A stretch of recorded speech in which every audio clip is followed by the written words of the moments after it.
Hey guys, what is up, and I welcome you to another episode of Did You Know? This one, of course, featuring Jax. Please don't forget to like this video if you did enjoy, but without any further ado, let us jump straight into his abilities. Jax's passive will also apply stacks when attacking turrets, and each new attack will refresh the buff even if it is at max stacks. Jax's Q ability, Leap Strike, has Jax jump at his target, but it is programmed as a dash type ability, meaning that certain abilities will stop him halfway, but it seems that the damage of this ability will always apply regardless of his state. You guys just saw that Jax not get stopped by something like a stun or a snare, but looking at this one, Thresher's Flay stops him halfway through the air, but the damage still goes onto him. Spell Shield will prevent the damage from Leap Strike, but it will not stop the jump itself. Leap Strike can also be used on allied champions, wards, and things like Jarvan's Flags and Teemo Shrooms.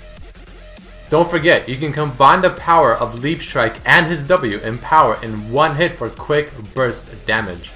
Jax's W in power interacts very interestingly when it comes to things like dodge, blind, block, or parry. If he's blinded, the empowered auto attack will completely miss. If Jax uses Empower auto attack on a Fiora that's using parry, the auto attack damage gets blocked and repelled, but the W Empower damage goes through. The exact same thing applies with Pantheon's block. If you use Empowered auto attack, the auto attack will get blocked, but the Empowered damage will go through. And in the last example, which is potentially a bug, if Jax is dodging with his E, auto attacks will miss. However, if you have Empower, your auto attack and your Empower damage both go through. Though Empower is of course an auto attack type ability, Spell Shield will block its damage. On top of this, it will also block the damage of Counter Strike and prevent the stun. Don't forget that Jax's Counter Strike is not a channel ability, and Jax can still auto attack and use abilities while he's in the dodging mode. Counter Strike will also dodge auto attack type abilities. For instance, Gangplank's Q is completely dodged. But as a more interesting example, Counter Strike can be used to completely dodge the damage of something like a Warwick ultimate or a Fiora ultimate. Spell Shield cannot block Jax's ultimate's damage, even though it is somewhat similar to his W in the way that it acts. Jax can never hit the tower for bonus magic damage with his ultimate, so the counter will stop at 3 as long as you keep auto attacking, and you will constantly hear that sound, as if he is hitting it with his ultimate. Yet the first attack on a champion or minion after the turret will usually result in it being the bonus damage auto attack. Alright guys, let us jump into some really cool facts and lore about Jax. Jax was designed by the one and only Ezreal, someone whose name we've been hearing a lot on the series. His voiceover is Eric Braw, who also voiced over Draven. Jax's name may be derived from the Greek warrior Ajax, or it can come from Garrett Jax, who is an undefeated weapon master in Terry Brooks' Shannara series. Unlike most champions, Jax's background doesn't reveal where he came from before joining the League of Legends, other than that he was a soldier for hire, and for reasons only known to the former leader of the league, High Counselor Reginald Ashram, Jax was put on the top of the list of candidates to receive the League Judgment, which is where a champion is either accepted or rejected. Jax's judgment was one of the fastest ever. Instantly, Jax dominated in the fields of justice, reaching an unmatched win streak, and summoners were concerned that he was pretty much just overpowered.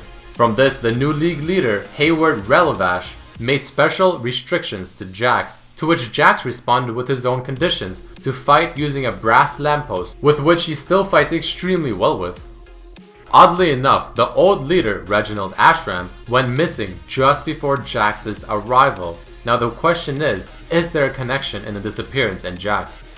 Jax may resemble Garo from Zelda Majora's Mask in terms of their appearance. Looking at the new league website under Jax's page, you can see a special figure just behind him, potentially resembling Aatrox, but nothing is confirmed as Riot has never confirmed nor mentioned anything about this. From this, many people in the community speculate that Jax is a Darkin, a race that Aatrox is a part of, and in his lore it states that he is one of 5 remaining Darkins. This explanation can potentially justify why Jax has an odd body having 3 seemingly purple fingers, potentially many eyes, and so forth. Vandal Jax does not visually seem to align with all the other Vandal skins such as Vandal Twitch, Brand, Vladimir, and Gragas, especially considering that it was released for Jax a very long time ago prior to the other Vandal skins coming out. Jaximus refers to Murmillo, who was a gladiator from the Roman Imperial Age, or it can be a reference to Maximus, the main character from the movie Gladiator. This skin is also a tribute to someone named Joe, who was an Ewing sarcoma patient that visited Riot HQ as per Make-A-Wish Foundation. He ended up passing away in June 5th of 2012, and in his memory, Jax's move quote in the skin was changed to "Here's to you, kid." in his memory, since Jax and this skin was his favorite. PAX Jax refers to Cardboard Tube Samurai from Penny Arcade. Both have the symbol heavily resembling Pac-Man. Mighty Jax refers to the Disney film The Mighty Ducks.